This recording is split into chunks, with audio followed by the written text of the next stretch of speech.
देखो भैया लिखा हुआ है निम्नलिखित समीकरणों को हल कीजिए। तो हमें निम्नलिखित समीकरणों को हल करना है, लेकिन सूत्र से करना है। किससे करना है? सूत्र से, सीरीधराचार्य के नियम से।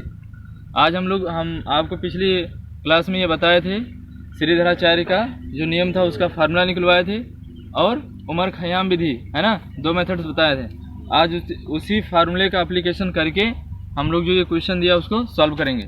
तो पहले सवाल को हम लोग हल कर रहे हैं, है ना, पहले प्रश्न को हल कर रहे हैं। देखेंगे हल। कौन सा समीकरण दिया बताओ? 2x² प्लस का 5x प्लस 3 बराबर 0। एक सवाल केवल आप सही से समझ गए ना, एक सवाल को अच्छे से समझो, समझ के पूरा सवाल सॉल्व। केवल एक सवाल सही समझो। अब जो समीकरण दिया होगा उसकी हम लोग सबसे पहले क्या करेंगे? तुलना करेंगे, ठीक है ना, की तुलना द्विघात का व्यापक समीकरण क्या होता है? ax²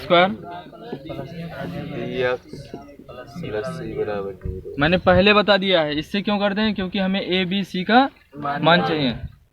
तो x² का जो गुणांक है वो क्या है? a है। x का गुणांक जो है वो क्या है? b है। और जो अचर पद है वो क्या है? c है। तब a बराबर कितना होगा? 2। देखो x² का गुणांक x² की जगह पर कितना है? 2। तो यहाँ पर लिखेंगे b की जगह पर 5। समझ में आ रहा है कि नहीं आ रहा है? तथा c बराबर कितना हो जाएगा? बोलो भाई, किसको नहीं समझ में आया? बिल्कुल आसान है यार। देखो x² का गुणांक a है, तो इसमें x² का गुणांक 2 है ना। इसमें x का गुणांक b, तो इसमें x का गुणांक 5। ऐसे देख लो, x की जगह पर कितना दिख रहा है, b की जगह पर कितना दिख रहा है? 5 ही तो दिख रहा है। x यहाँ पे, x यहाँ पे, x से ढक लो दोनों में। तो यहाँ x की जगह पर 5 और यहाँ पे x² की जगह पर a, तो यहाँ पर इसका गुणांक 2। समझ में आ गया ना? अब क्या करेंगे? अब फार्मूले को अप्लाई करेंगे सीरीधराचार्य के नियम से। देखेंगे सीरीधराचार्य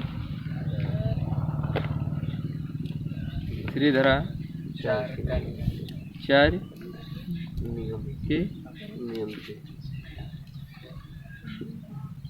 या सीरीधराचार्य सूत्र से लिख दियो। ऐसे लिख रहे हैं, सीरीधराचार्य सूत्र से। क्या होता है x का मान जब हमें निकालना होता है? बोलो भाई, जब x का मान निकालना होता है तो क्या लिखते हैं? x बराबर minus b plus minus square root of b² minus 4ac बटा 2a। यही तो होता है। जी। देखो दिख रहा है इसमें कि नहीं दिख रहा है? यहाँ दिखेगा नीचे? चलो यहाँ पे लिख दे रहा हूँ, नहीं दिख रहा है तो। यहाँ तक क्लियर है भाई? बोलो भाई, आगे बढ़ूँ मैं? तो यहाँ पर देखो b की जगह पर कितना लिखेंगे? b की जगह पर 5। तो x बराबर हो जाएगा माइनस का 5 प्लस माइनस। समझ गए ना? b की जगह पर लिख दिया 5, किसका चिन्ह है? प्लस माइनस लगा दिया। फिर क्या है? रूट b², तो b की जगह पर 5 का स्क्वायर माइनस 4ac, यानी 4ac का मतलब 4 गुणे a गुणे c। तो 4 गुणे a की जगह पर 2 गुणे 3 और c की जगह पर 3 बटा 2a, यानी a की जगह पर 2। समझ में आ रहा है कि नहीं आ रहा है? बताओ भाई, पल्ले पढ़ रहा है ना? तो x बराबर क्या हो जाएगा? Minus 5 plus minus root 5 25 minus 4 दूनी 8 त्रिक बटा 4, है ना? समझ में आ गया? तो x बराबर क्या आ जाएगा? माइनस 5 प्लस माइनस 1 का √1 हो जाएगा। कोई दिक्कत नहीं। तो 1 का वर्गमूल कितना होगा? 1। तो माइनस 5 प्लस माइनस 1 बटे का 4, यही तो होगा। अगर आपसे मूलों के लक्षण पूछ लेता ना तो आप बता सकते थे, बिल्कुल बता सकते थे। देखो ये मान क्या है? पूर्ण वर्ग बन जा रहा है। पूर्ण वर्ग बन रहा है ना? 0 से बड़ा है और संख्या क्या है? पूर्ण वर्ग है, यानी इसका पूरा का पूरा वर्गमूल निकल जा रहा है। तो मैंने बताया था b² माइनस 4ac क्या होता है? विविधकर होता है। और इसका मतलब विविधकर जो है वो क्या है? पूर्ण वर्ग है, उसका पूरा का पूरा वर्गमूल निकल जा रहा है। तो ये आपसे पूछता कि हाँ इसके लक्षण क्या होंगे, तो आप क्या बताते? जो मूल होंगे वो वास्तविक होंगे, परमीय होंगे और भिन्न भिन्न होंगे। अभी मैं निकाल के दिखा भी रहा हूँ आपको, देखो। तो एक बार क्या करेंगे, धन चिन्ह लेंगे। क्या लिखेंगे? धन चिन्ह लेने पर। और एक बार कौन सा चिन्ह लेंगे? तो धन चिन्ह ले लेंगे तो क्या हो जाएगा? x बराबर -5 प्लस, भाई एक बार धन ले लो, एक बार ऋण ले लो, बटा 4। तो x बराबर कितना हो जाएगा? -4 बटा 4। -4 बटा 4। तो 4 करना, -1। यानी x बराबर कितना आ गया? -1 आ गया। एक बार धन चिन्ह ले लिया, एक बार क्या लेंगे? ऋण चिन्ह ले लेंगे। तो ये ऊपर वाला मिटा दें यहाँ।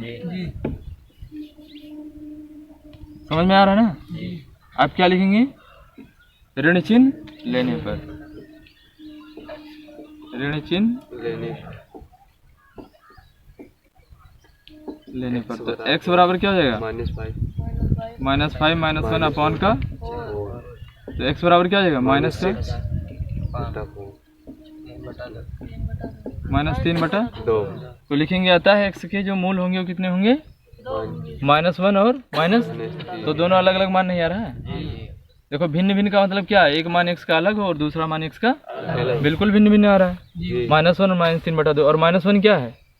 वास्तविक संख्या है कि नहीं है? बिल्कुल वास्तविक संख्या है। मैंने पहले बता दिया यार, जितने भी पूर्णांक होंगे, जितने भी परमीय संख्या होगी, जितनी भी अपरमीय संख्या होती है, वो सभी कैसी संख्या होती है? वास्तविक संख्या होंगी, है ना? तो वास्तविक संख्या और ये क्या है? परमीय संख्या है। वास्तविक, परमीय और भिन्न भिन्न है। समझ में आ गया ना? अब हम लोग दूसरा क्वेश्चन करते हैं, ये वाला। तो इस वाले क्वेश्चन को लिख ले रहे हैं। 2x² माइनस का 3x प्लस का 1 बराबर 0। अब फिर लिखेंगे कि तुलना किससे करेंगे? ax² plus bx plus c बराबर 0 से करने पर लिखा उसको ऐसे रहने देते हैं। तो अब देखो a की जगह पर कितना हो गया? b की जगह पर 3 नहीं, -3 है। और c की जगह पर 1। फिर इसी सूत्र में रख देना है ना? फिर इसी फार्मूले में लिखेंगे तो क्या हो जाएगा? x बराबर, देखो -3 है, यहाँ -b है ना, तो माइनस क्या हो जाएगा?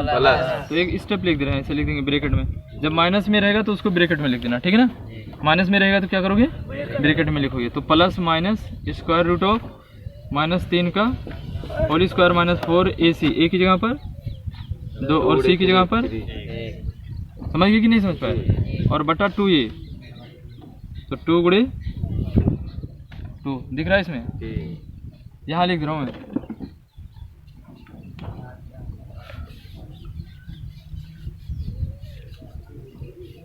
समझ में आ रहा बराबर कि नहीं आ रहा बताओ? तो ये हो जाएगा x बराबर कितना हो जाएगा भाई? ये माइनस प्लस हो जाएगा ना, तो 3 प्लस माइनस नहीं, माइनस का 9 वर्ग, माइनस का वर्ग हमेशा प्लस होता है। और 4 दूनी 8, बचेगा कितना? -8 ही तो बचेगा कि नहीं? समझ में आया? 4 दूनी 8 और 8 करना 8 बटा 2 दूना, तो ये बना प्लस का 3 प्लस माइनस 1 का रूट 1 बचेगा। अब मैं डायरेक्ट लिख दे रहा हूँ भाई, 1 ही बचेगा। 1 का वर्गमूल कितना हो जाएगा? 1 हो जाएगा। तो एक बार क्या करेंगे? धन चिन्ह लेंगे और एक बार, तो इसमें भी वही कंडीशन है। देखो मूल कैसा होगा? वास्तविक, क्योंकि पूर्ण वर्ग बन गया ना, परमीय है, वास्तविक और भिन्न भिन्न बनेगा। तो अब यहाँ पे लिखेंगे क्या? पहले लिखेंगे धन चिन्ह लेने पर। तो x बराबर क्या हो जाएगा? 3 प्लस का 1 अपॉन का, तो x बराबर 4 अपॉन, यानी x का मान कितना आ गया? पुनः ऋण चिन्ह। एक सवाल समझ में आ गया ना? तो उसी तरीके से पूरा सब लगा सकते हो। केवल सवाल का मेथड समझो यार। क्वेश्चन ये नहीं कि दिन भर बैठकर हम 15 क्वेश्चन हल करवाएं, वो कोई मतलब नहीं होता। मैं आपको अगर 2 प्रश्न बताता हूँ और दोनों में अगर आप समझ गए, उस 2 के आधार पर अगर आप 20 सवाल लगाते हैं, 10 सवाल लगाते हैं, तो समझ लो पढ़ाना सार्थक है। और मैं अगर 20 क्वेश्चन लगवाऊँ और आप एक भी ना लगा पाएँ तो कोई मतलब नहीं निकलता। मैं बताया ना, मैं आपको 3 प्रश्न 4 प्रश्न बताऊंगा, उसी में आपको आ जाएगा, आप लगा सकते हो। तो यहाँ पे ऋण चिन्ह ले लो तो क्या होगा? x बराबर -1 अपॉन का, तो 2/4 2 दूना, x बराबर 1/, 2। अगर लिखना होगा तो लिख देना अतः x के मान, अतः x के मान कितने हो जाएंगे? 1 और 1/2 होंगे, जैसे लिखवाते थे ना वैसे आप लिख लीजिएगा। तो ये वाला समझ में आ गया? हाँ, इतना समझ में आया? आगे चलते हैं फिर। अब देखो तीसरा वाला प्रश्न करवा दे रहे हैं, चौथा आप खुद से कर लेना। चौथे में कहोगे सर जी कैसे करें यार, यहाँ तो 1/4 है। अरे कोई मतलब नहीं, ये सी का मान 1/4 ले लेना। अगर तब भी नहीं समझ में आता तो हर बराबर कर लेना, तब लगा लेना, है ना। वो तो आपके ऊपर निर्भर करता है आप कैसे करते हैं। तो ये क्या दिया है, तीसरा वाला प्रश्न देखो, 4x² प्लस का 4bx माइनस का माइनस का b² बराबर। अब इसकी तुलना लिखेंगे ऐसे करने पर, लेकिन भैया यहाँ पर थोड़ा ध्यान दो, हम इस समीकरण को भी ax² plus bx plus c लिख रहे हैं ना, और इसमें भी ab आ गया, वही ab आ गया कि नहीं आ गया? तो थोड़ा तुलना करने में हमारे लिए समस्या होगी। तो यहाँ स्मॉल a है तो यहाँ पर हम कर दे रहे हैं कैपिटल A। कोई दिक्कत नहीं यार, बात तो वही है ना, यहाँ कैपिटल कर दिए। तो यहाँ पर क्या लिखेंगे, कैपिटल A बराबर कितना लिख दें बताओ? कैपिटल B बराबर कैपिटल B बराबर कितना है? 4b लिख दिया। और कैपिटल C बराबर कितना हो जाएगा? a² minus b²। कोई दिक्कत? प्लस नहीं यार, माइनस का होगा, माइनस नहीं है ये जी, माइनस। अब बताओ समझ आया कि नहीं आया? एक चीज़ दिमाग में ये है यार कि यहाँ पर यार स्मॉल ए लिखे थे, फिर यार कैपिटल भी कैसे लिख दिया यार, थोड़ा सा कन्फ्यूजन क्रिएट करेगा, है ना दिमाग में। अरे यार ये कैसे कर दिया, तो इसमें कैसे क्या कर दिया यार। यहाँ पर जो दिया होता है, एक बार जो दिया होता है उसको मानते नहीं है। ये द्विघात का व्यापक समीकरण ये हमने मान रखा है, तो एक बार जो दिया होता है उसको मानते नहीं है। मानते किसको? जिसका मान नहीं पता होता है ना। तो इसमें ए बी दिया हुआ है समीकरण में, तो ये नहीं माने हैं। अब कैपिटल ए कैपिटल भी मान लिया, तो इसलिए जब जो सेम वैल्यू दिया रहेगा उसको आप दूसरे समीकरण के रूप में लिख देना, है ना।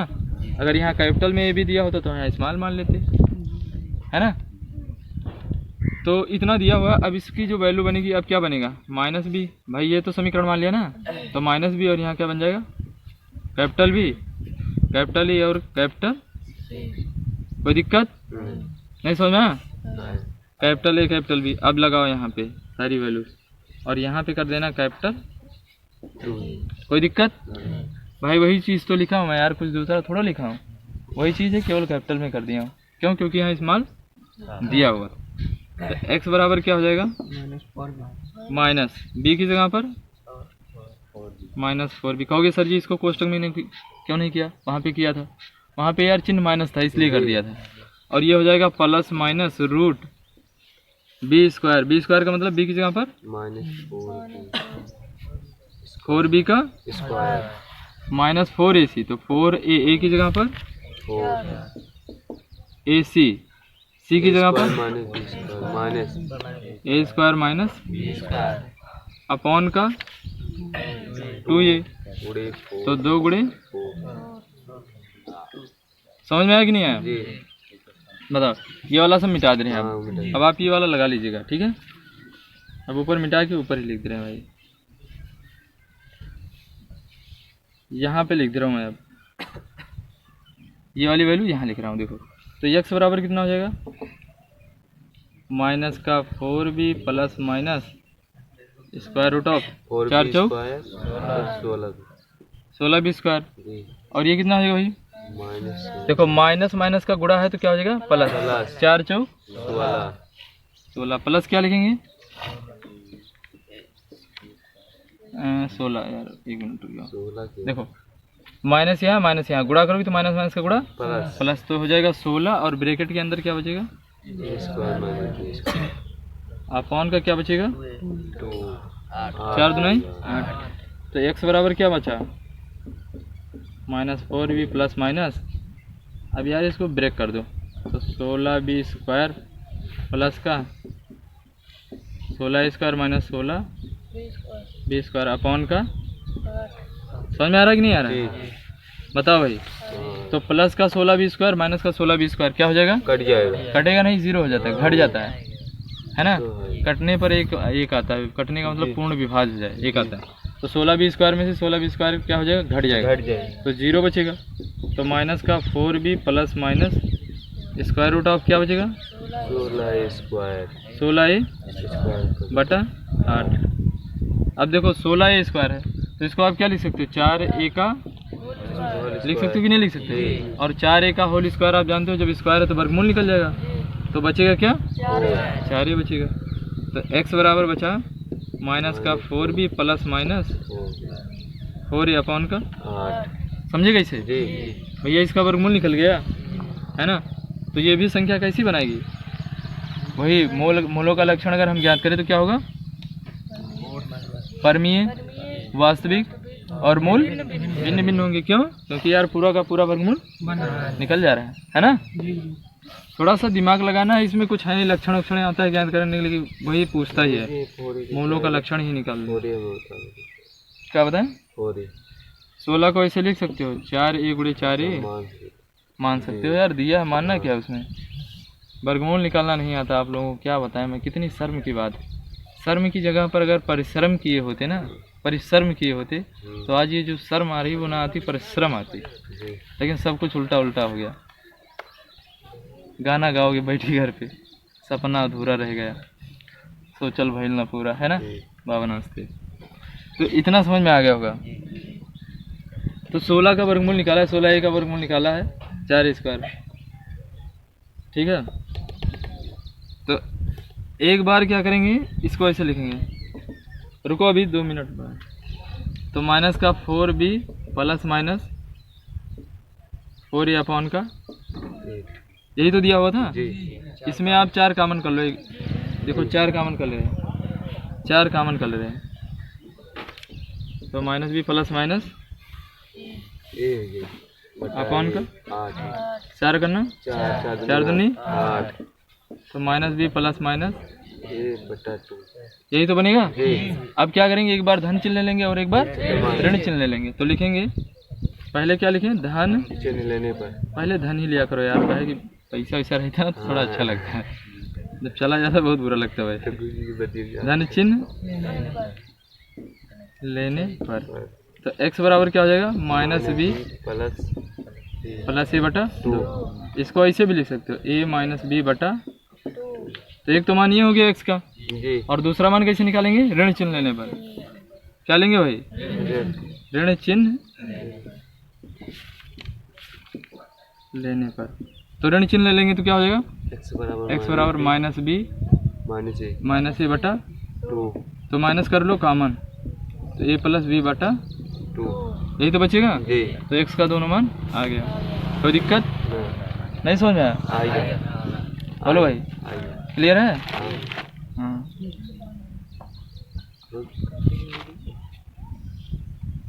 कहाँ है यार।